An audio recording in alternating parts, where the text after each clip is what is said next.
to the Vitals Podcast. I'm your host, Chauncey, back yet again to digest and bring you the latest in medical news today. It's Monday, June 3rd, 2024, and today we don't have any studies to dig through, but instead, an update on last week's H5N1 infections and some background info on the virus. As always, don't forget to follow the podcast and share it with your friends to keep everyone you know in the loop. Last week, we talked about a human case in Michigan and one in Texas. As of June 1st, we have another human case in Michigan. This time, they do exhibit more typical symptoms of an upper respiratory infection, like cough and sore throat, etc., while the other two cases had conjunctivitis or pink eye. Keep in mind, however, the 3 human cases so far are not related. That means the virus did not transmit from one human to another, spreading it. Being a dairy farm worker, just like the other two, this is another instance of cow-to-human spread transmission. A week ago, a child in Victoria, Australia, was also confirmed to be infected. This is Australia's first H5N1 case. The CDC still believes that the H5N1 virus has a low threat of infecting humans because of the only infections being cattle-to-human, rather than the virus being human-to-human transmissible. With that being said, however, the CDC still recommends that people around potentially infected animals, that being cattle, poultry, and apparently alpacas, should wear recommended personal protective equipment, or PPE, and monitor their health for 10 days after their most recent exposure. We should avoid close, long, or unprotected exposures to sick or dead animals, including wild birds, poultry, other domesticated birds, and other animals, including cows. People should also avoid unprotected exposures to animal poop, bedding, litter, and unpasteurized or raw milk, or materials that have been touched by or close to birds or other animals that are suspected to have the virus. Let's take a step back for a moment. If you remember the swine flu pandemic that started in Mexico in 2009, you'll notice that the name H5N1 sounds a lot like H1N1, the virus that caused swine flu. That doesn't particularly mean that this is the next worldwide plague. Let me explain. Influenza A viruses, or the seasonal flu viruses that we generally get shots for, have a name that has an H followed by a number, then an N followed by a number. For example, the H1N1 virus. These refer to the type of hemagglutinin and neuraminidase that each virus has. The hemagglutinin, the H, has 18 types that we know of, so H1 through H18, and serves as the lockpick the virus has. The neuraminidase, the N, has 11 types that we know of, so N1 through N11, and it's kind of like the sledgehammer of the virus. What I mean by lockpick and hammer is how the virus interacts with a host cell, like a cow, bird, pig, or human cell.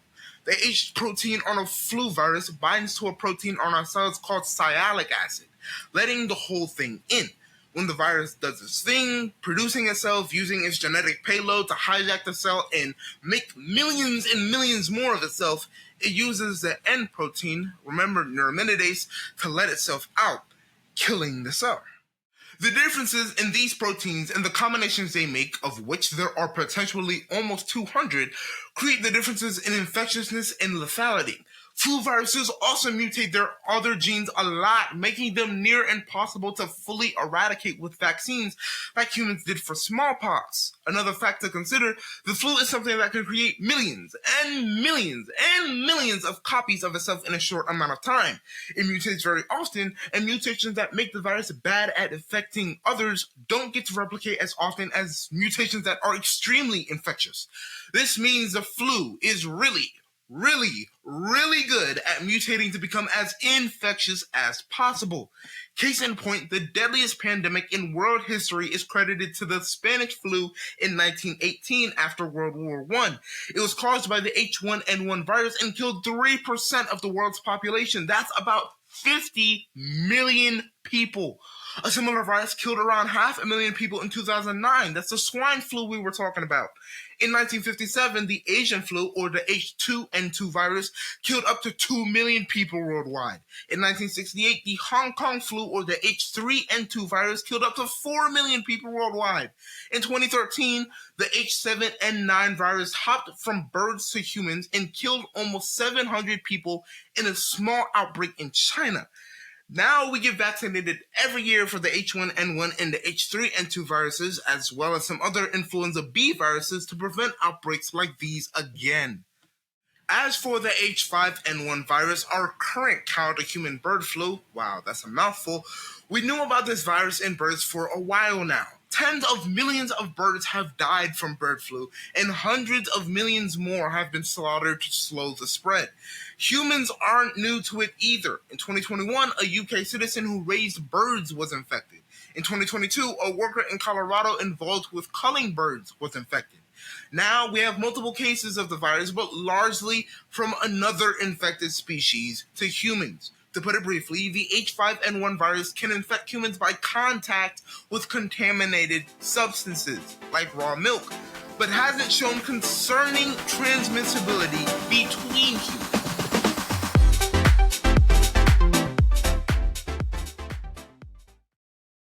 Usually in this section of the video or the episode, whichever, we usually do a vitals section where I dive deep into the burning questions you have.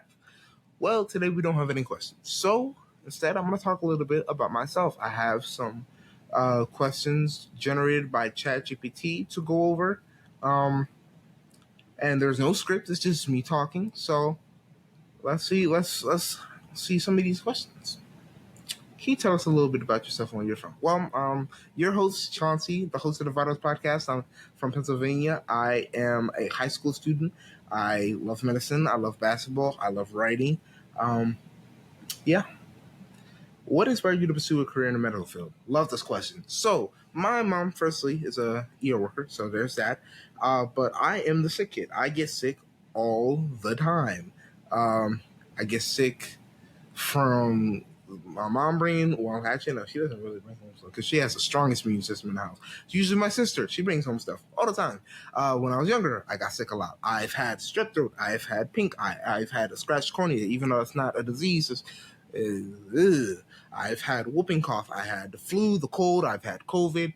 Luckily, I haven't had RSV. I haven't had any like super bad infection. I had to get hospitalized.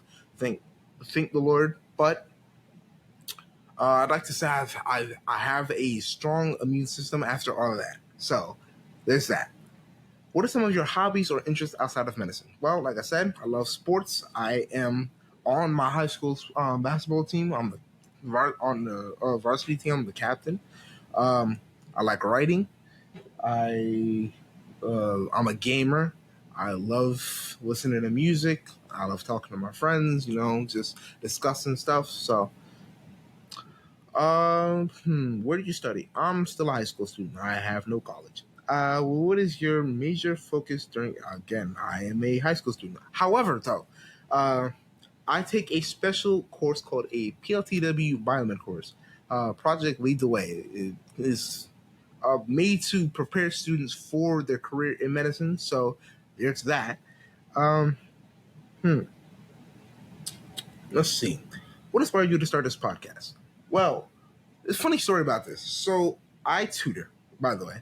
I wanted to start it. I wanted to have some passive income. So I set up an account on Tutor Peers, and they wanted to put a video up there, like a introductory video.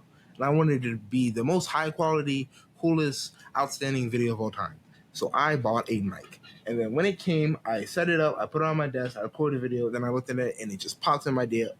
What if I just start a podcast? Because for example, 2019, I saw the article for the COVID-19, that little outbreak in China. I thought, okay, that's that, I guess. And I didn't think anything of it. 2020 comes, all in March, all these lockdowns. We go home from school early, we never come back, this, that, another. And it kind of blindsided me. And I don't want that to happen again. For example, the H5N1 outbreak. I learned about this through this podcast, researching for it. It happened upon one of my feeds, and I was like, I gotta do an episode on this. And also, I want to learn more about this. So, the podcast is kind of me wanting to be that source for other people where they can get the latest. When I say latest medical news, I mean like the recent stuff, so they're in the know. For example, Never thought it would ever be a vaccine for cancer. I never thought you could measure hydrogen in cells to detect cancer. Never thought that you can use a cell that our body already has to create a regeneration therapy. This is stuff that the normal person doesn't always learn about. And me wanting to be that person, that source for other people, but secondly, I also want to learn about this stuff. Through the podcast, I get to know this stuff, which is really cool because this is what I want to learn about. That's where I want to be. I want to be a medical professional. So there's that. I want to be a pathologist. How do you choose the topics for each episode? Okay, so first I have feedly.com. I have LinkedIn. I'm on LinkedIn, and I look at I have this. Let's see. First of all, it's a branch of the NIH for cancer research. I know that. I forgot the official name. It slips my mind at the moment. Let's see. It'll pop up on my feed. There it is. National Cancer Institute, NCI. Yeah. I get all types of posts from them. I get all types of feeds from that. So there's that. There's Feedly. There's the NIH website. There's Googling, just Googling medicine news, medicine innovation news, something like that. And hopefully something pops up. It'll catch my eye and I'll do an episode on it. So yeah, that's how I choose my topics. Can you walk us through your process of researching and preparing for an episode? Okay, so firstly, like I said, I find a source, find something I like, find something that catches my eye. Wow, that's cool. Someone got to hear about this. I want people to hear about this. So then I'll just pick it apart, make sure it's actually something I know I can explain. Because, for example, if it's like neuroscience that's just like way, way, way above my head, I'm not going to be able to explain it well to y'all. So I'm not going to do that because I don't want to misinform. So that will be scrapped. But if it's something I can understand or I can digest enough to put it in layman's terms for an audience, I'll pick through it. I'll put some stuff on a script. Then what I'll do is usually what I find is an article, just a regular news article. It's not a study. So I have to either they make it easy for me and they put it at the top or the bottom and they link it. I could just click the link and it'll go right to the Nature study or the NIH study or whatever it may be. Or I have to search a couple keywords or a couple names on Google or Bing and it'll pop right up. And then once I have that study, I can cross-reference that study to other articles and then you'll have a slew of information I could just go off of to put in a script. Then once I have the script, the whole script done, I'll start recording on riverside.fm, hashtag not sponsored. Then, because what I like Riverside especially because what it does is it'll kind of automatically cut out the background noise, that being like an AC unit or the clicks or my chair creaking or just me like moving my hands around or whatever it may be. And then I export that to Soundtrap and then cut up the audio, mix it with some nice ambient music. Then I export that back to Riverside, which will transcript it for me and throw it on a video. Like it'll put closed captions on a video with my banner in the background. Then I can export that video and throw it onto Spotify for podcasters or YouTube, and it'll distribute that to all the all the podcast platforms out there. So that's my process for creating episodes. What has been the most challenging? I'm not a doctor. I've not had a medical case. How do you stay updated with the latest medical research and developments? Again, Feedly. And the thing with these sources is that I want to pick something. I have to make sure I pick something that really is momentous. That's the easiest way to put it, because there are a lot of groundbreaking news out there. There is a lot of news that's just, okay, wow, that's really cool. But will someone fall asleep listening to this? Maybe. Can I make this a good story? I don't know. For example, flavonoids reduce type 2 diabetes risk. Study identifies food with maximum benefits. Okay. I don't know if I could put this in the episode, but it's cool that I get to know. And yeah, that's like how I stay updated. I have feeds. Looking at her, what are your goals for this podcast? I want it to become a big thing. I want to have more listeners to get my reach to as many people as possible. I want it to be a display of how interested in medicine I am. This is kind of what I want to do, like just being in the medical field. This is a stepping stone to a dream I'm trying to chase.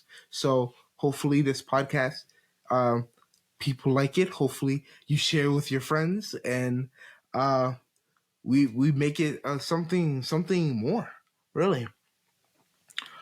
How can listeners get involved or suggest topics for future episodes? Awesome question. So, firstly, either drop it down. We already know, drop it down in the Q&A section of Spotify, and you might see it in a future episode. But also, I am working on a Discord server where hopefully, if we have enough people, we can suggest some topics, some articles, and I'll look through them and I'll see if I like them, and I'll see if I can put it in an episode. I can make it a story that's interesting for people to listen. And yeah, that's a way that we can suggest topics. That'll also be a place I could put articles for, like the one I just read, of stuff that I can't really make into a substancy word. That's a word for sure. Substancy story to put in an episode, but it'll still be interesting for people to read through.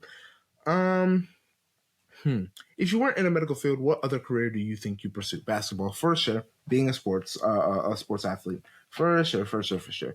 That is the thing that when I was young, 5, 6, 7, people ask you, "What do you want to be when you grow up?"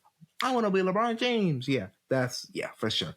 Definitely basketball. I love sports. Do you have a favorite book or movie related to medicine or health? Well, I have both. First, I have Immune. The Immune book by Philip Detmer, the creator of Kurzgesagt. I love Kurzgesagt. Jeez.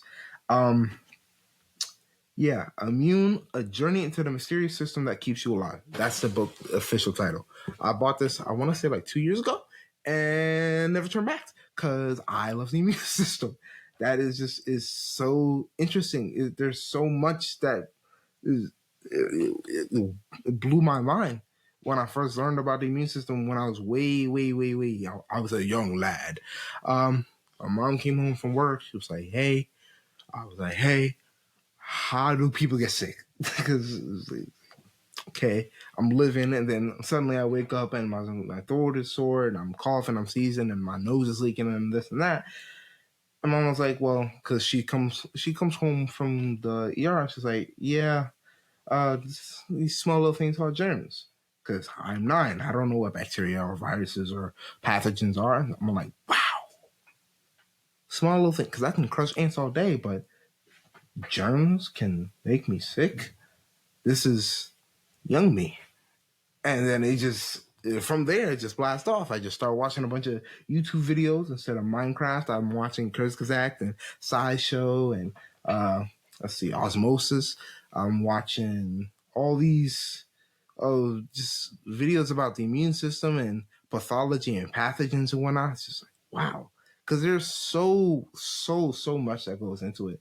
And there's so much that can be left to be discovered. It's mind blowing. So yeah, that's the book Immune. There's so much packed into this book. The illustrations are awesome.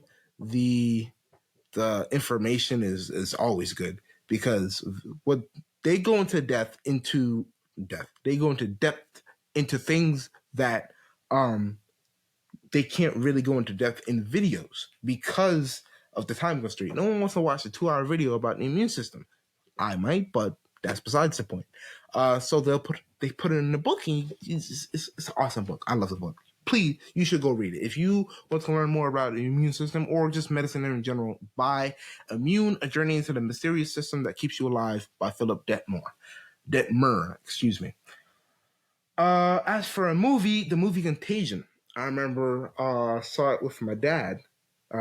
He had it on CD, and he just popped it in because I was still young and I was still like trying to figure out how to put it. I was trying to figure out what exactly about the immune system really interested me. Like, because it's cool to say, yeah, I want to be a doctor. I want to learn more about that. And they ask you, oh, why? And I'm like, I don't know. So he showed me the movie, and it's a really good movie. It's an old movie, but it's a good movie. It's a really good movie. I suggest you watch it if you want to go to the immune field or the medical field. But yeah, so there's that. Let's see. What's one interesting fact about you?